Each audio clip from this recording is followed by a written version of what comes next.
They were here thousands of years before Columbus.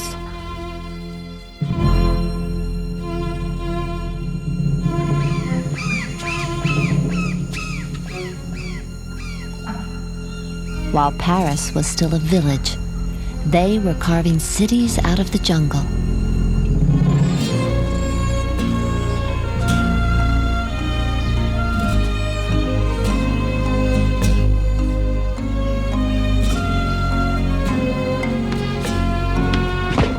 They played a ball game for life or death.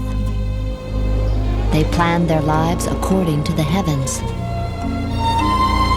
Their writing is a puzzle we're still learning to decipher. Wow, look at this. Really something. Now the pace of discovery is quickening.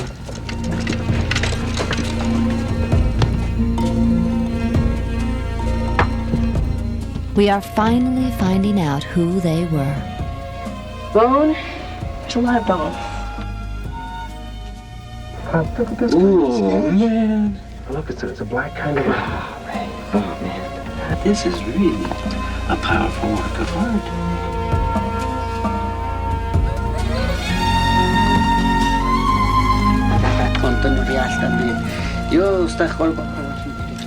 They are the people who say that the gods made them from corn.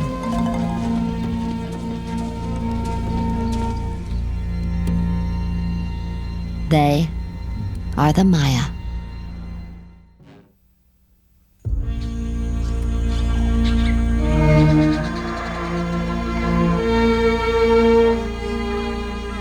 The year is 1839. The place, Western Honduras.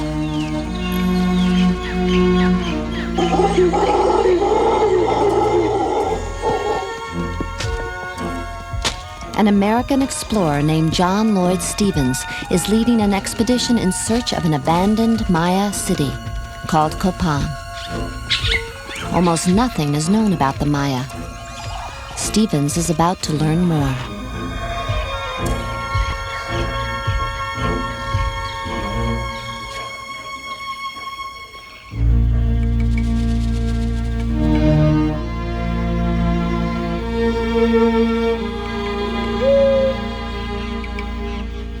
Draped with 1,000 years of tropical growth, the brooding temples and tumbled stones sprawl for miles.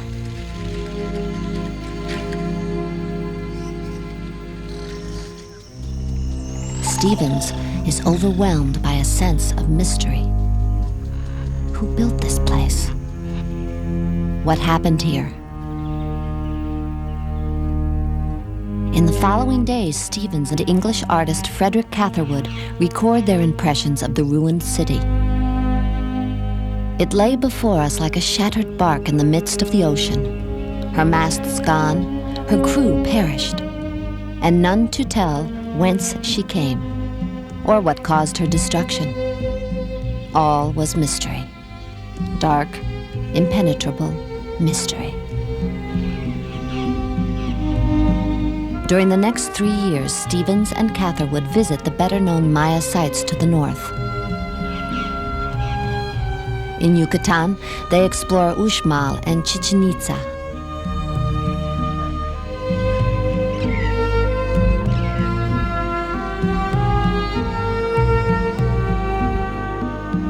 In Chiapas, they visit Palenque. And still, questions plague them.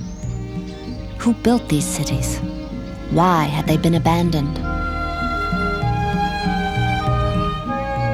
The land of the Mayas spread from parts of Honduras, El Salvador, and Guatemala in the south to Belize and Mexico in the north. It was dotted with hundreds of small kingdoms, each with its own unique history. The heartland of what scholars call the classic Maya civilization lay in the southern lowlands. It is there that our story takes place, starting at the site where scientific excavations first began, Copan.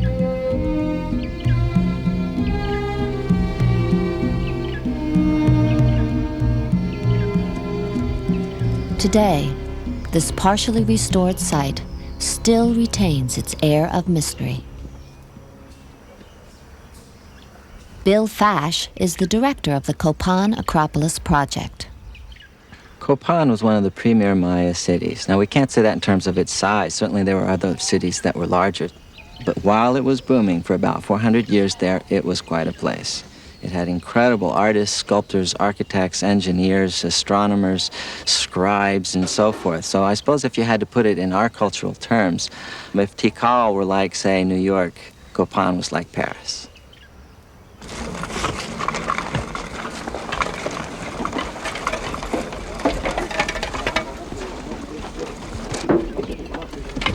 Every year for the past few decades, a handful of Maya specialists and hundreds of workers have been trying to piece Copan's history back together.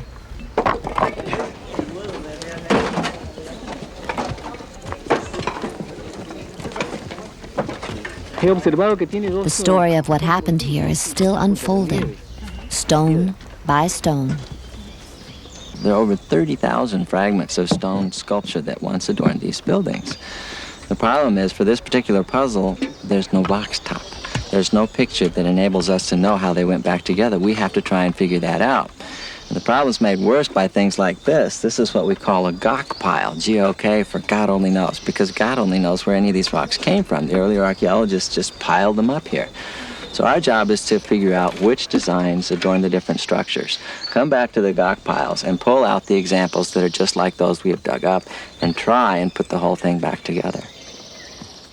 But in spite of the difficulties, Fash's team of experts has reassembled thousands of sculptures and conserved dozens of buildings. Every year, the picture of what Copan was like more than 1,000 years ago becomes clearer.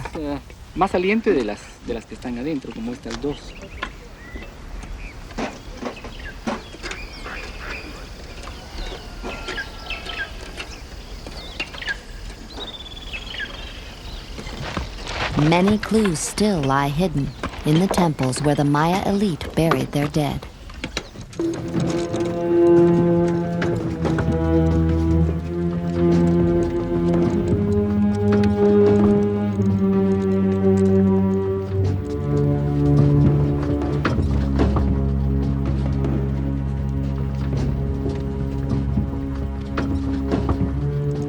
The classic Maya had virtually no interest in metal, so there is no gold buried here. But sometimes something even more valuable is unearthed. That's it. Watch the wire. Can I see this space? All right, yes. It's repainted. It's a stucco coating over. In 1992, Robert Scherer discovered the tomb of a royal family member. Buried with him were some pots. One glyph is there. What makes these vessels especially significant are the painted designs and the hieroglyphic writing. Well, they're fantastic vessels, although I don't know if I can say much about the glyphs on them. 40 years ago, we could read only a few Maya hieroglyphs. Today, we can read about half, Arrangement of the design. but it takes an expert. There's another pot just like the Just like one this with one. the feet in the tomb. Wow. But that, again, it's just a... David Stewart is the son of Maya scholars and one of the world's foremost epigraphers. By being able to read the glyphs now, it makes the Maya a little bit more normal. It makes them more human, because we see that they did have history, that they were people that had real concerns about themselves and the events in their lives. One kind of Maya writing was almost lost forever. When Spanish priests arrived in the 16th century, they found hundreds of folding books called codices and promptly burned them. Today, only parts of 4 codices remain, but they have helped to shape the way we think about the Maya. The books are almanacs, filled with astrological information.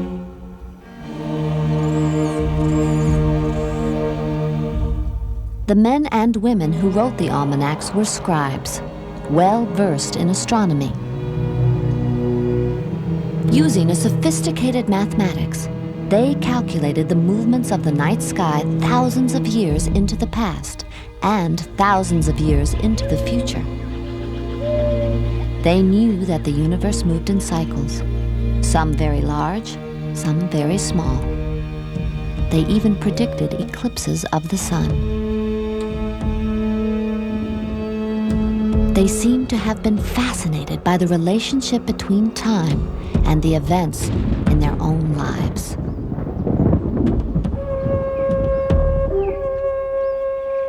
The Maya also left a record in a medium much more permanent than paper. And this writing contains much more than dates and numbers.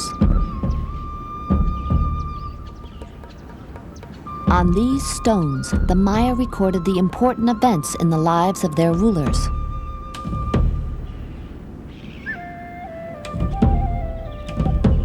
This is the hieroglyphic stairway at Copan, the longest inscribed text in the New World. But early archaeologists reassembled it out of order, so today we can read it only in segments. Sculpture specialist Barbara Fash is making a catalog of the 1,200 glyphs on the stairway. Someday, these drawings may tell a more complete story of Copan's kings. This means to plant with a stick in the ground.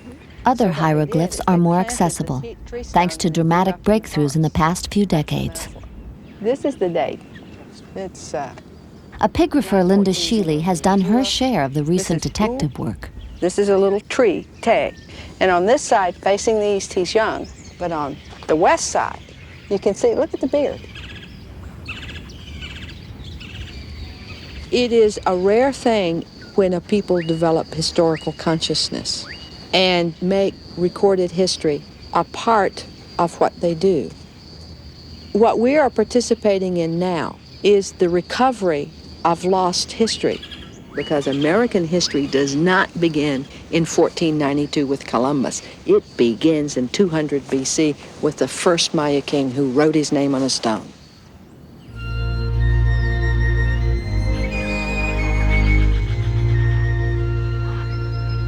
Long before the first king wrote his name on a stone, the Maya were living in the fertile Copan Valley. They were corn farmers.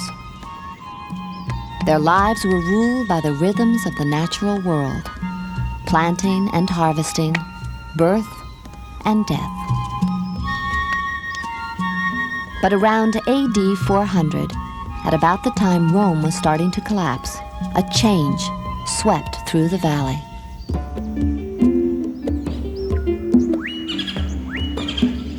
On a lazy bend in the Copan River, buildings made from stone were rising from the jungle floor. Brilliantly colored buildings surrounded a whitewashed central plaza where thousands of people could gather. There was trade in shells and cacao beans, tobacco, jade, and feathers. At the center of the city stood the ball court.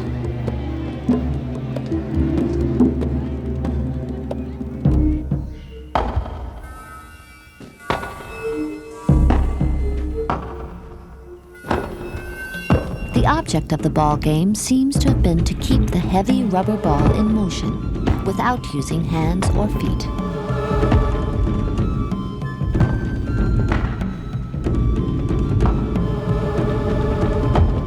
Stone carvings at some sites show ball players with severed human heads dangling from their belts. But no one knows if they depict what actually happened to the losers or illustrate something more symbolic.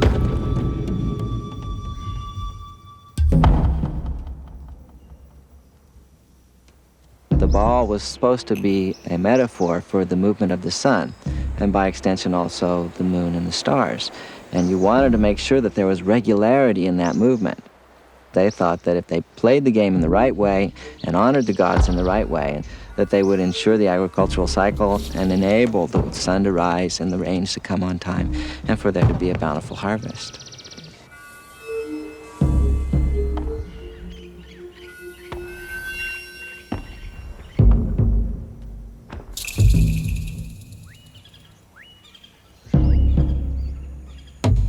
In the sacred world of the Maya, the gods were the source of all life, and only the kings had the power to intervene with them. The gods sustained the physical universe with sun and rain, and expected humans to nourish them in return. The supreme source of that nourishment was blood. When the Maya wanted to acknowledge the sacredness of the moment or an important event, they would let blood. Blood was the vehicle that carried a quality that they called chulel, which means their soul. It was something that not only permeated human bodies, it permeated buildings, it permeated the trees, the sky, it permeated all things sacred in the world. And when they gave blood, what they were doing was they were activating the chulel. It's like George Lucas's The Force. If you can think of Obi-Wan Kenobi, calling the Force out, or Luke as he guides the plane in the final Death Star battle. That's what the Maya were doing by these rituals, is they were touching what they considered to be the living force of the universe, and it's still here.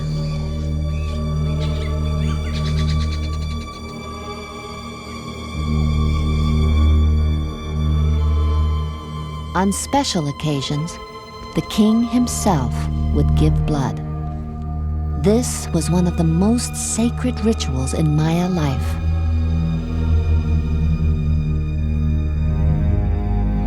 After days of fasting and spiritual preparation, the king would pierce his foreskin with a stingray spine and let the blood drip onto paper strips.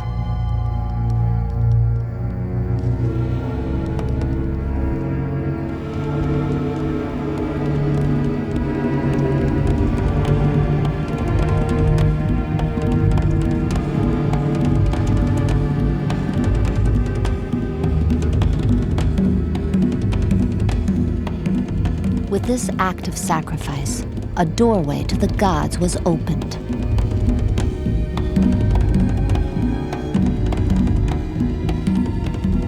When the paper strips were burned, the Maya believed they could see their gods in the rising smoke.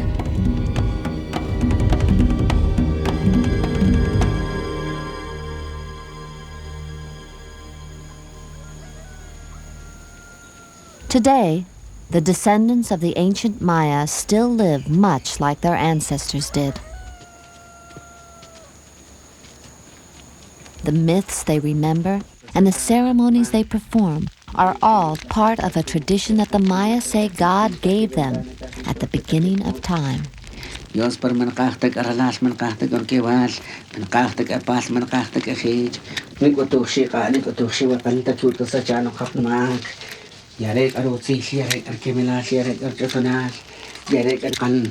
Casimiro Sagahao is a Maya priest who blesses the fields at harvest time. We are Cachiqueles, direct descendants of the ancient Maya. Our religion is from a long time ago. I learned as a child from the Maya priest. In dreams, we learned from the Maya gods when to plant and when to harvest, when to set the fires, and when to do the corn ceremony.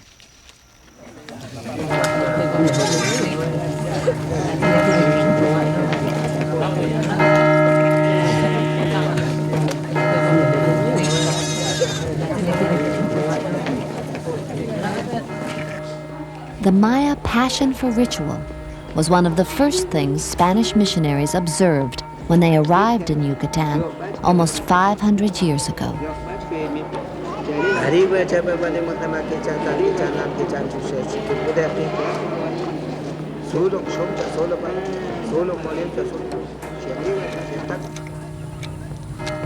When the Catholic Church banned traditional forms of worship, the old ways went underground. Today, the religion the Maya follow is a blend of these two ancient faiths.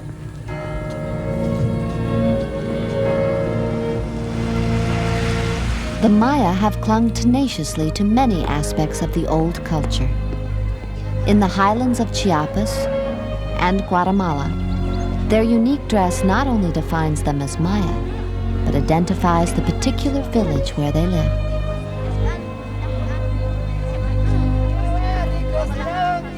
It is said that when a Maya woman puts on her traditional blouse, called a huipil, her head emerges at the very center of a world, woven from dreams, just as the great tree of life emerges from the earth.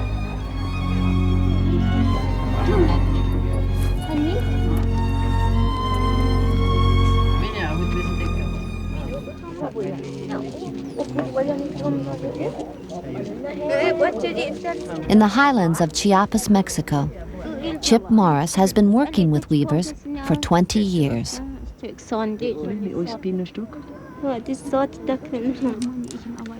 The weavers have always said that their designs come from the beginning of the world, meaning the beginning of their culture.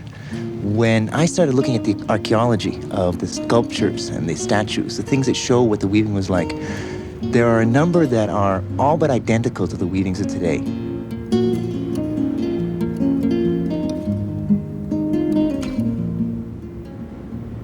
What's in the designs is a map of the Maya world, but not the surface of the earth, not where we are standing now, but it's the dream world.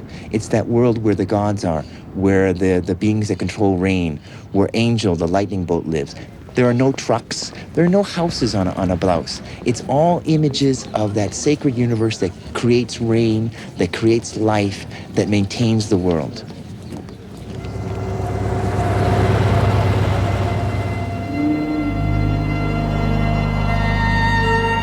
In a world where the line between the secular and the sacred is almost imperceptible, everything is more than it seems.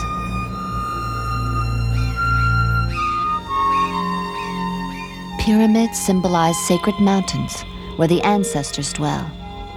Doors represent the mouths of caves, passageways into the mountain's dangerous underworld.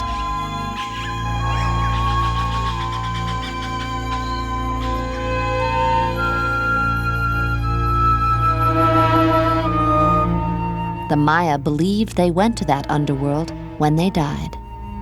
They called it Xibalba. It was the place of fright, a watery realm of disease and decay that ordinary people had little hope of escaping.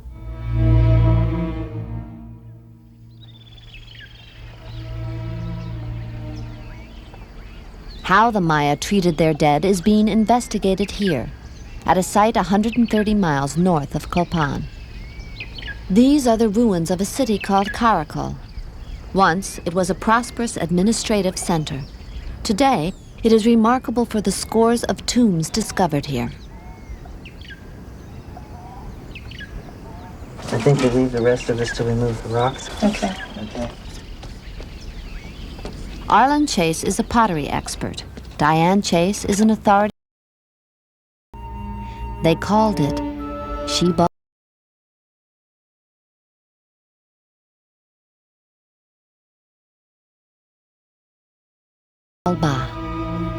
It was the place of fright, a watery realm of disease and decay that ordinary people had little hope of escaping. The Maya treated their dead is being investigated here.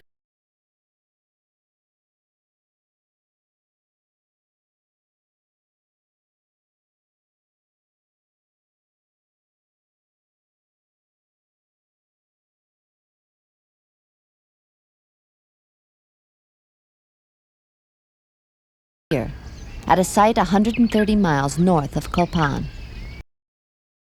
I think we'll leave the rest of this to remove the rocks. Okay. Okay.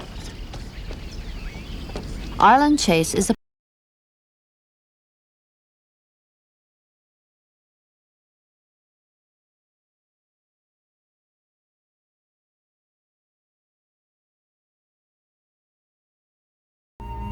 They called it Xibalba.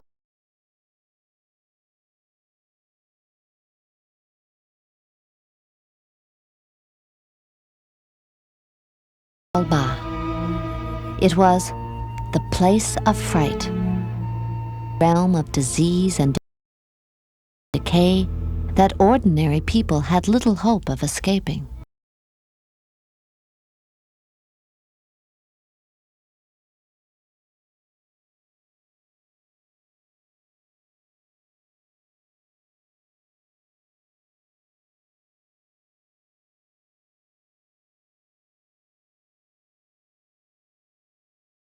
Here, at a site 130 miles north.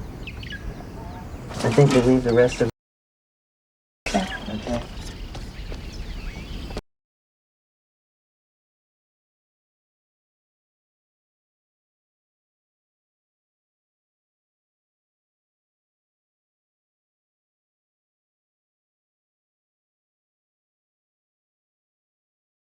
it. She bought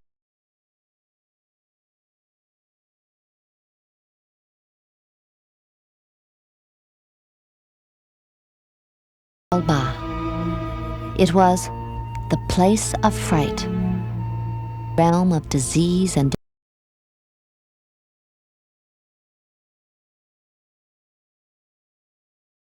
decay that ordinary people had little hope of escaping.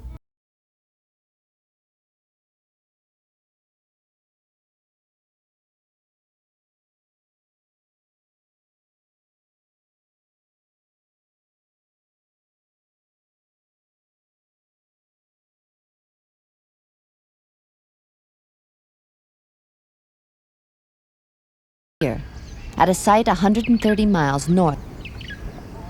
I think we'll leave the rest of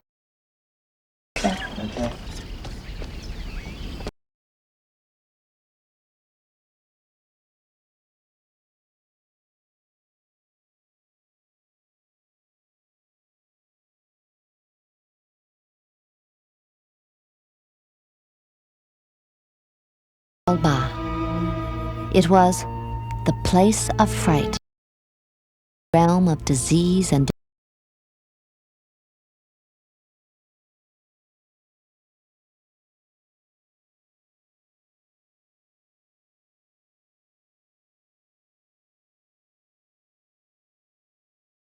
decay that or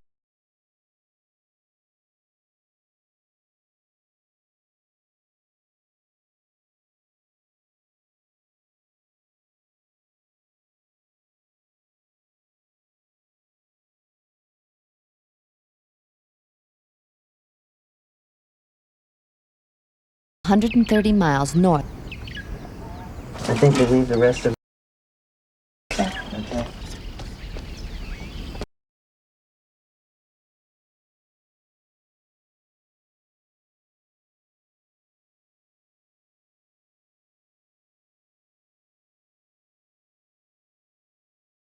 Alba. It was the place of fright, realm of disease and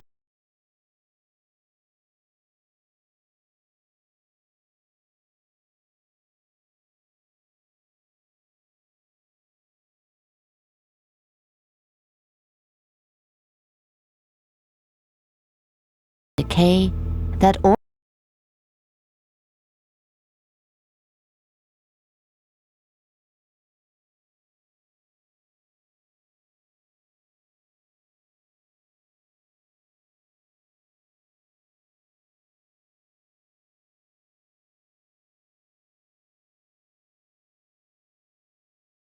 130 miles north. I think we'll leave the rest of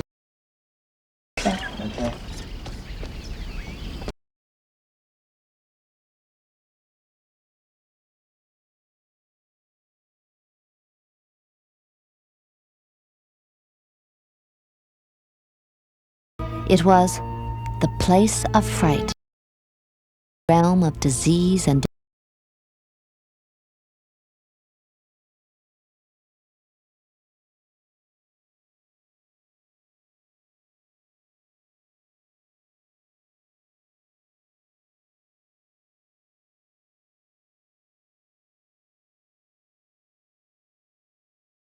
decay that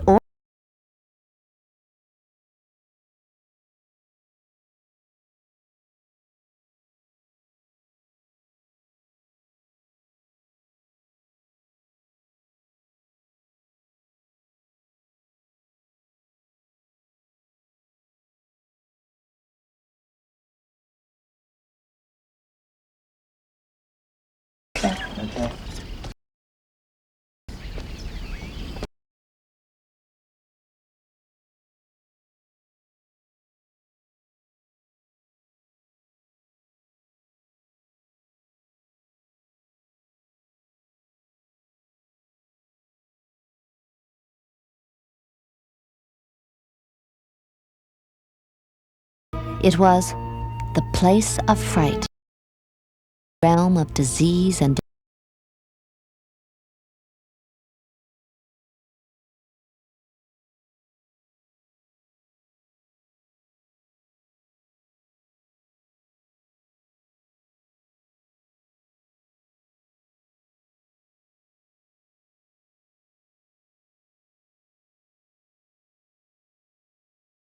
decay that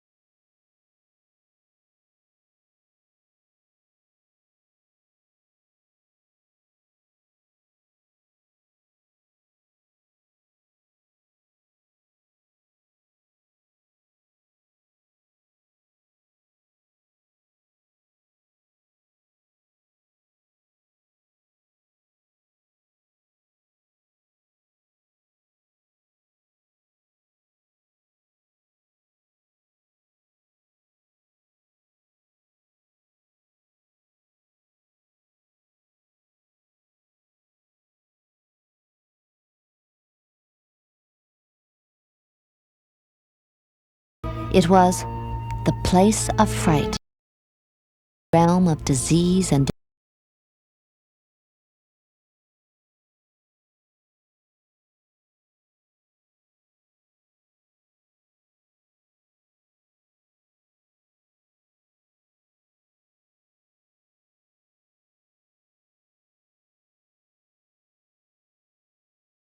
decay that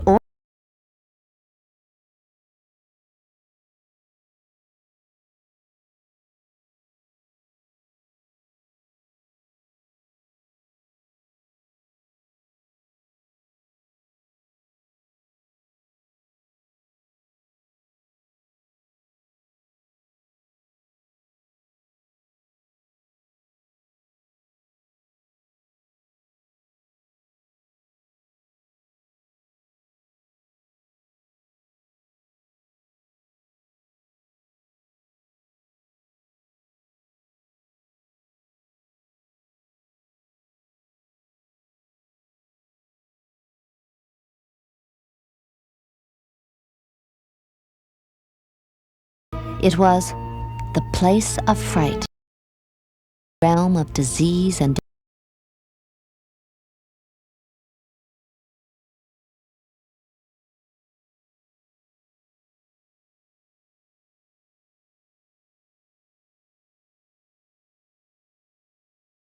decay that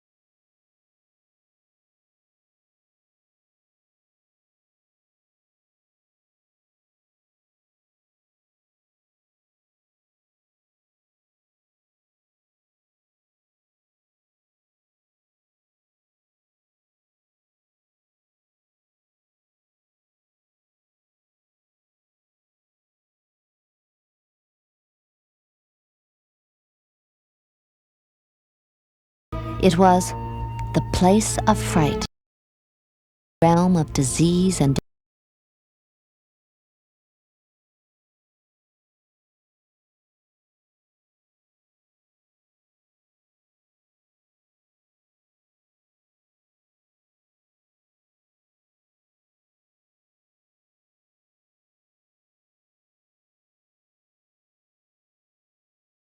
decay that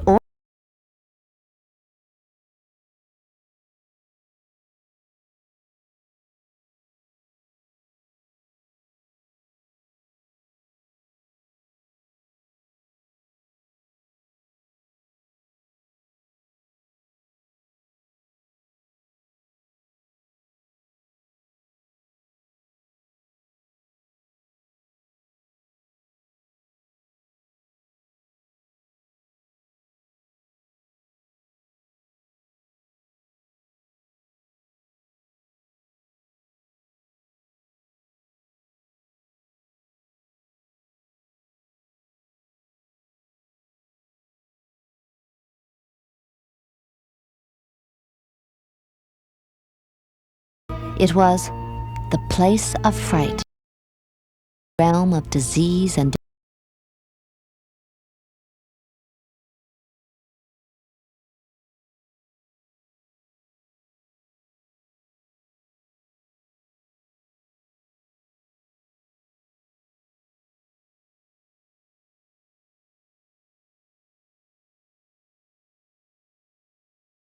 decay that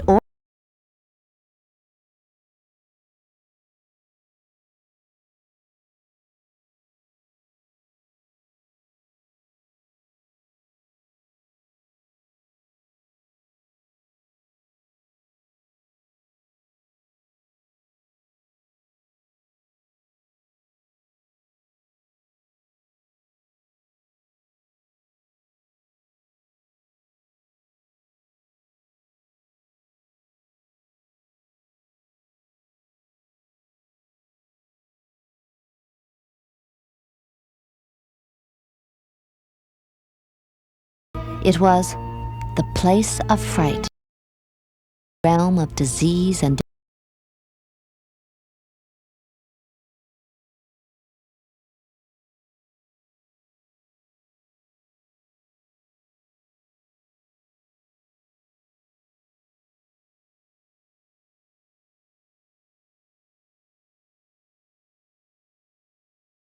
decay that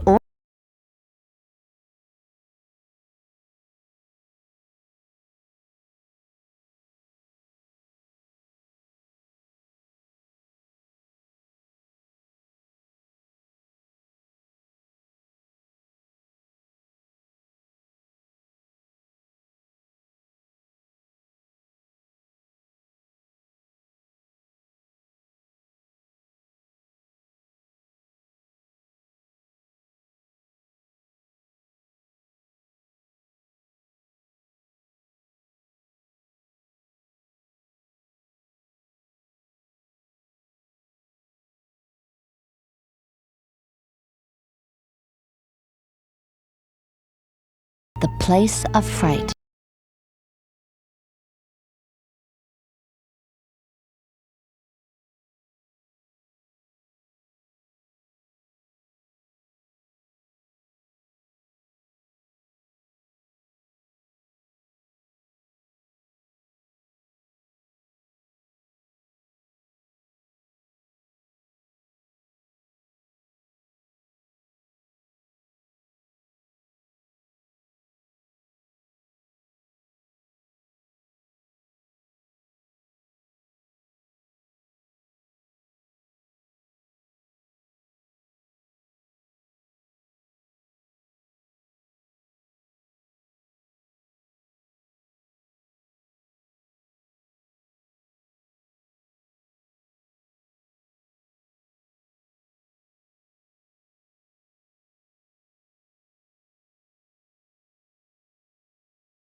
the place of fright,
While the classic Maya civilization may have disappeared, the Maya people have not.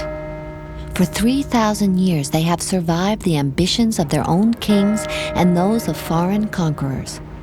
And once again, they are under assault.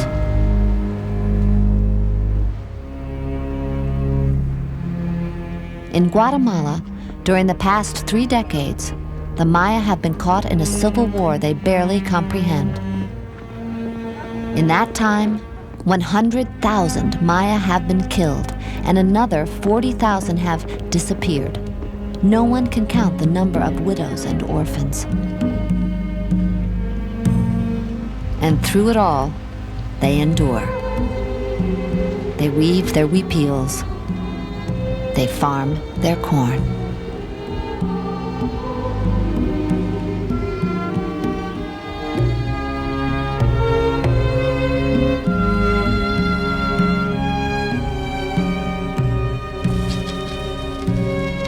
I feel that the Maya of today are very much in the same traditions as the classic Maya. What they've lost is that big covering, that overlay of nobility.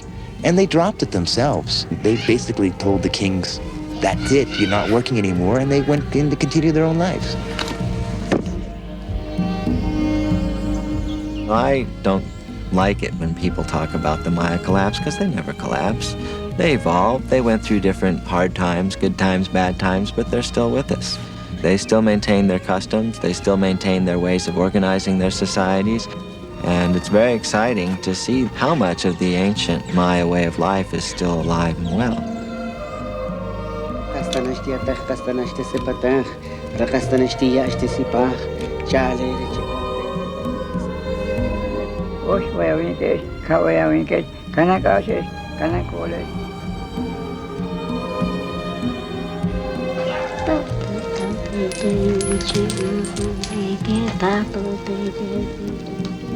What we're digging up, what we're coming up with, it's part of our history. And the men that lived here are some of the greatest men we've ever had. And it's a fact that we're getting to know more and more and more about the life of these people, more than I ever thought was possible. I think if somebody had asked me as a graduate student whether we would know what we know today about the Maya at Copan, there's no way I would have believed them. What is happening now is the people who made these places, people like Yashpak or Bird Jaguar or Pakal, are getting back their voices. They are becoming real to us and speaking to the people of the 20th century about who built this place and why and what they felt and what they thought about the world. These are not anonymous people anymore.